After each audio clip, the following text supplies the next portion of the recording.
I never thought I'd be the kind of guy to get blindsided like this, but here I am trying to make sense of everything that's happened. My wife Emily and I have been together for about 8 years now. We met in college, fell hard, and I thought we had a good thing going. She was fiery, opinionated, and could be a real bitch sometimes, but I loved her for it. She was beautiful, driven, and we always had a good laugh. Or so I thought. Things started to change a few months ago. At first, it was little stuff. She began coming home later than usual, brushing off my questions with some lame excuse about work or a girl's night. I noticed her phone getting more secretive. She'd always been social, sure, but there was a new edge to her. She'd hide her texts behind her back, and her attitude grew bitchier whenever I asked about her whereabouts. Little things, but enough to make me suspicious. I brushed it off at first, convincing myself I was just paranoid or insecure. But the feeling kept nagging at me. Then, I noticed her phone was disconnected from the Wi-Fi more often, and her location started pinging somewhere strange, places she'd never been before. I didn't want to jump to conclusions, but I couldn't shake the feeling that she was hiding something. I decided to keep an eye on her, but I didn't want her to suspect. I felt like I was walking on eggshells. Our conversations felt strained, and her attitude became even more bitchy whenever I brought up anything remotely personal. I kept telling myself I was overthinking, that maybe she was stressed or maybe it was just work. But deep down, I knew something was off. Then came the shock of my life.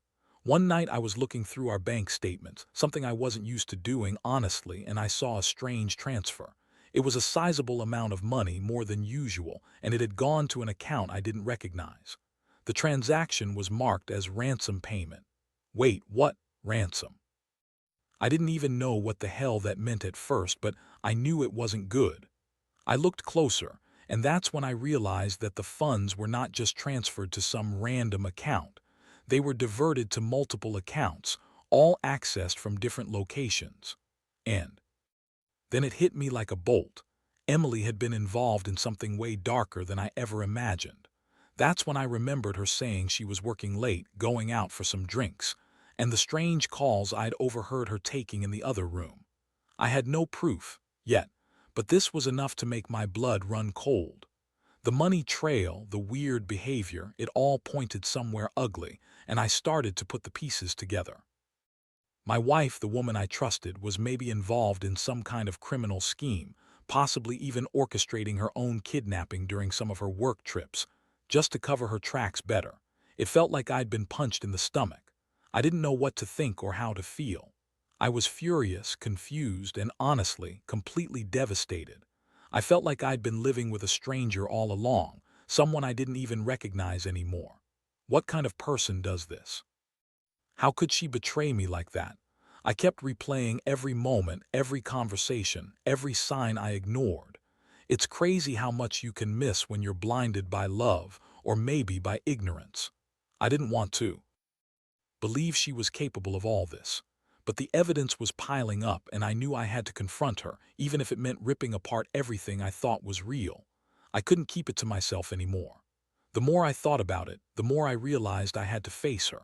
I waited for the right moment, caught her coming home late again. This time I was ready. I sat her down in the living room, trying to keep my voice steady, but inside I was boiling with anger and betrayal. I asked her directly about the money. Her face twisted into one of her usual bitchy smirks, like she thought she was playing me. "What are you talking about? You're imagining things, Jake," she said, her voice dripping with sarcasm, but I wasn't buying it. I pulled out the bank statement printouts and laid them on the table. "Explain this," I said. "What's a ransom payment? Who are you paying off?" Her eyes flicked for a second, just a flick, and then she shrugged, rolling her eyes. "That's none of your business. Someone's messing with your head." That's when she started with the usual lies. "You're paranoid, maybe it's hackers or some mistake, I don't know what you're talking about." She looked so nonchalant, so dismissive, that I felt my blood boiling even more. I pressed her harder. I asked her about her trips, her late nights, the strange calls. That's when she started with the bullshit. "I was at work, Jake. You've got no proof, you're just overthinking again." She threw her head back and gave me that condescending look. "You always do this. You don't trust me, do you? Maybe you're the one cheating, not me." Her words hit like a slap. I wanted to scream, to shake her and demand the truth, but I kept my composure. I needed to hear her say it to get her to admit something. She denied everything at first, but I could see the cracks in her story. Her voice faltered, her eyes darted around, and her attitude shifted from bitchy to defensive. Then, out of nowhere, she snapped. Maybe I'm the one who should be asking you what you're hiding. Maybe I should be the one cheating, huh? That was it. That was the moment I realized she was guilty, trying to turn the tables, deflect, and lie her way out of it. I felt my fists clench. I was furious, betrayed, and sick to my stomach. I knew she wasn't going to give me the truth easily. I told her she had to come clean no matter what. I was done with her lies. Her face twisted into a nasty sneer and she spat back, "Fine. If you want to know the truth, I've been seeing someone else." "Yeah, that's right. I've been having sex with him. Happy now." Her words hit me like a train. I couldn't believe what I was hearing. My wife, the woman I loved, was cheating on me with some guy, some stranger, probably someone she met during her business trips or whatever bullshit story she'd been feeding me. My mind was spinning. I felt like I was in a nightmare, except this wasn't some bad dream. It was real, and it was worse than I could have imagined. After she admitted it, she sat back, smirking like she'd just won some twisted game. "You were always so naive, Jake. I needed someone to fuck me right, and he did. Better than you, honestly. I did." Even know what to say. Part of me wanted to break down, fall apart, scream at her, but I held it all in. I looked her right in the eyes and knew this was only the beginning of something darker. I'd been betrayed, not just emotionally, but in the worst way possible. It was a blow I wasn't prepared for, and I knew I had to come up with a plan, a way to make her pay for what she'd done. That night, I lay awake in bed, staring at the ceiling, trying to process everything. How could she lie so easily? How could she betray me like that and then have the nerve to be this bitchy about it? I never cheated on her, never even looked at another woman twice, and yet here I was, finding out my wife was cheating on me with some guy who was probably some sleazy negotiator or some other scumbag. That's when I realized I wasn't just going to leave her, not without making her suffer a little. I had to plan my revenge carefully. She needed to see what betrayal really meant. The more I thought about it, the clearer it became that I couldn't just walk away and pretend it didn't happen. No, she needed to understand the full extent of what she'd done, and I was going to make sure she paid for it. I started digging deeper into the details, trying to piece together how long she'd been cheating, who this guy was, and most importantly, how I could turn this entire situation around. Because I wasn't just going to accept her betrayal and move on. That would be too easy, too weak. No, I wanted to hurt her the way she'd hurt me, but smarter.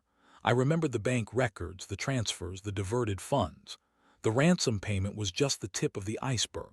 There were numerous accounts accessed from foreign IP addresses, and I suspected she'd been involved in something much darker, something that went beyond cheating. I started to connect dots. The ransom payment was made during what she called business trips, but I knew better now. She was orchestrating some kind of scam, and the guy she was sleeping with, he was probably involved too. That bastard had been secretly negotiating some deal while she was out of town. The thought made my stomach churn. I knew I needed more concrete evidence before I confronted her again. I needed to see if I could find out who her lover was, how deep this went. So I started tracking the bank transfers, trying to see where the money was going, who was involved. I hired a private investigator just to be sure. I didn't trust her anymore, not one bit. I wanted her to finally realize I wasn't some fool she could manipulate and lie to. I had to think about how to catch her in the act, how to make her slip up. Because if I played this right, I could turn her betrayal into the biggest mistake of her life. In the meantime, I kept an eye on her, watching her behavior like a hawk. She became even more bitchy, probably because I was questioning everything, pushing her. But I didn't care. My focus was on gathering all the pieces, on making her realize that I wasn't going to be the fool she thought I was. Every little lie, every secret call, every late night, these things weren't going unnoticed anymore. I knew she was hiding something big, and I was going to expose it. One day I caught her in a lie. She said she was meeting her girlfriends for drinks, but her phone location pinged somewhere else, some dingy hotel downtown. I waited until she left to confront her. I found her phone and I saw texts from this guy, flirty, sensual, pushing her to meet up again. I felt a surge of rage and disgust. How could she do this to me? How could she lie so effortlessly? I knew I couldn't just leave it at that. I had to plan the next move, a way to make her regret everything she'd done. That's when I decided to confront her again, but this time I'd do it on my terms. I'd set a trap, make her think I didn't know, and then reveal everything at once. I wanted her to see that I was one step ahead, that her lies no longer worked on me. I was done being the fool. I was going to make her see that her actions had consequences, that her betrayal wasn't going to go unpunished. I knew this wouldn't be easy, but I was done hiding my feelings. I was done pretending I didn't know what she was capable of. Now I was ready to take control of the situation, to turn the tables and make her regret ever crossing me. The plan started to take shape in my mind. I needed her to slip, to make a mistake, and when she did, I'd be ready. I spent days setting everything up, checking her phone, tracking her movements, waiting for the right moment. I wanted her to think she still had control, that she could keep lying and hiding, but I was quietly gathering evidence. I hired a private investigator to dig into her lover's background to see who he really was. When the reports came back, I felt a sickening twist in my stomach. This guy wasn't just some random guy she was cheating with. He was a known negotiator involved in some shady dealings. It all fit together now. The ransom, the diverted funds, her trips under the guise of work. One night, I finally had everything I needed. She was supposed to meet him again, and I knew where. I decided to stay quiet, to pretend I was clueless. I set up hidden cameras in the house, in her car, and outside her favorite hotel. Downtown, watching her walk into the hotel with that smug look on her face was like a punch to the gut. I knew I was about to catch her red-handed, and I felt a strange mixture of anger and satisfaction. She thought she was so clever, so untouchable, but I was about to prove her wrong. The next morning I confronted her. I called her into the living room while I played the footage, her sneaking out late, meeting that guy, exchanging intimate texts. Her face went pale, then red with rage. She tried to deny everything, to lie her way out of it. "Jake, you don't understand, this is all a mistake," she sputtered. "You're just jealous, insecure. I didn't buy it. I pointed out every detail, the hotel, the text messages, the bank transfers.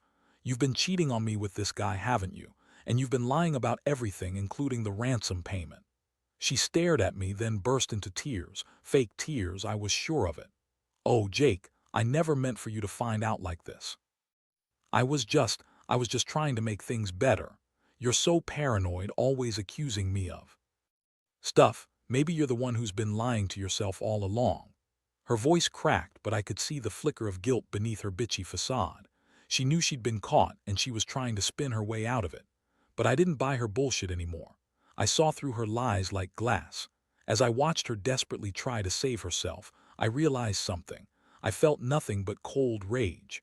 I'd been betrayed on every level, and now I was finally seeing the true face of the woman I'd married. I thought about all the times I'd trusted her, all the moments we shared, all the lies, the sex, the secret meetings. She'd thrown it all away for some sleazy negotiator and a quick fuck. I felt disgusted with myself for not noticing sooner, but more than anything, I was furious at her for thinking she could get away with it. Her excuses, her crying, her begging, I knew none of it mattered anymore. I was done. I told her to pack her things and leave. That day marked the beginning of the end. I had no intention of staying in a marriage built on lies and betrayal.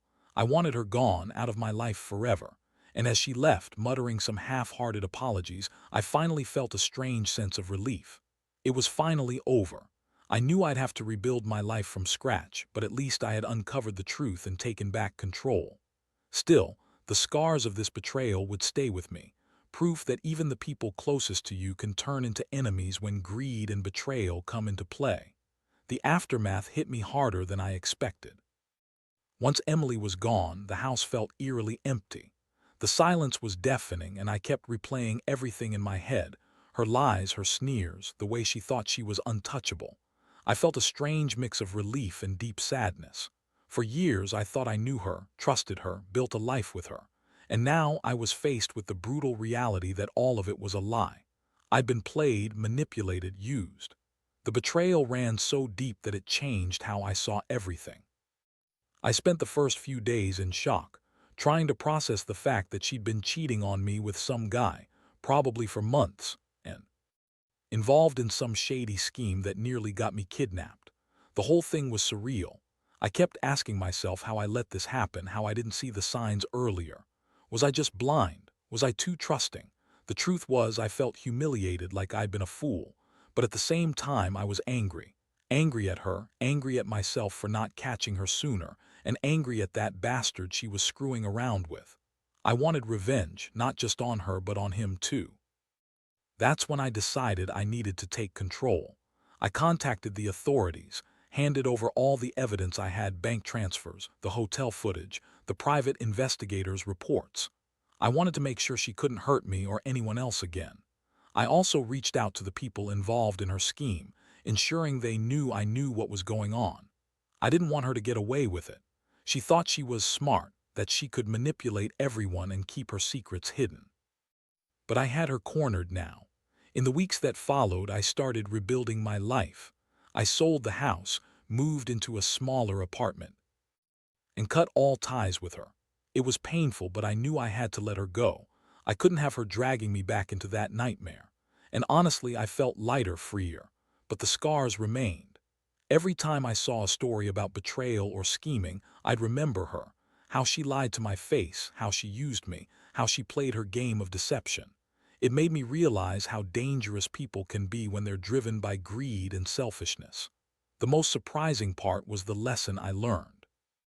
Never ignore the little signs. Trust is a fragile thing, and once broken, it's nearly impossible to repair. I also learned that revenge, while tempting, doesn't always bring relief. Sometimes it just exposes the true nature of people.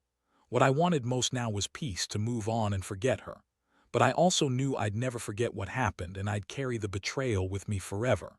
Still, I refused to let it define me. I'd rebuild stronger and wiser. And maybe, someday, I'd trust again, carefully this time. Now that I've had some time to breathe, reflect, and piece everything together, I realize how much this experience changed me, probably forever. I used to think trust was the foundation of a good marriage, that love meant being honest no matter what. Turns out I was naive. People can hide so much beneath the surface, and sometimes those hidden secrets are dangerous. I'd always believed that what you don't see won't hurt you, but that's a lie. The truth has a way of coming out, no matter how deep you bury it. Losing Emily was painful, more than I expected. It stung to know that I'd been played, used, and ultimately betrayed by someone I loved. But in a strange way, I also feel relief. Relief that I finally know the truth, that I didn't just blindly trust her. I learned to see the warning signs, to listen to that little voice inside when things don't feel right. I learned that sometimes love isn't enough to keep people honest. You have to be vigilant, even when it's uncomfortable. Looking back, I understand how her actions were driven by greed and selfishness. She thought she could have her cake and eat it too, cheat, lie, manipulate, and still hold onto the life we built together. But her lies tore everything apart. I see now that some people are incapable of genuine loyalty, that their selfishness blinds them to the pain they cause others. I don't harbor hatred anymore. I just feel a deep sadness for what could have been, and a resolve to be better, smarter, more cautious moving forward. I don't regret exposing her, even if it was messy and painful. I don't regret fighting for my dignity and self-respect.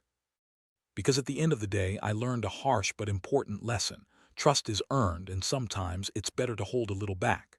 Not everyone deserves your honesty, and not everyone is who they appear to be.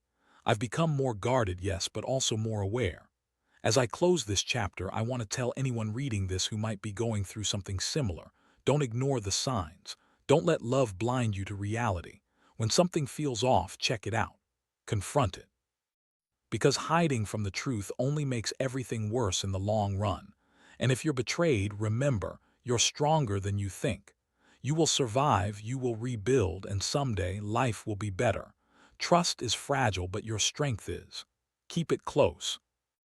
Guard it well, and never let anyone take away your peace.